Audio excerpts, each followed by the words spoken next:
اهلا بيكم في مقدمه اجوبه عن الله والانسان قبل شريعه موسى. يا ترى ليه شريعه موسى استمرت 1500 سنه بس لحد المسيح؟ وليه جت بعد اكتر من 2500 سنه من بدايه الخليقه؟ وليه رغم طول الفتره قبل الشريعه لكن نلاقيها في سفرين ونص بس من اسفار العهد القديم ال 39؟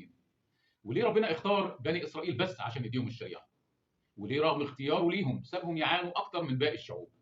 وايه الجديد في الوصايا العشر لما الناس كانوا عارفين الخير والشر عن القتل والزنا والسرقه والكذب والشهوه آه، واكرام الوالدين من قبل كده؟ وايه الفرق بين الوصايا العشر بتفاصيلها ال 613 وبين قوانين شريعه حمورابي ال 282 واللي جت قبل موسى بحوالي 300 سنه؟ وازاي بركات الشريعه ولعناتها في تثنيه 27 و28 كانت كلها ارضيه وقتيه بس مش روحيه ابديه؟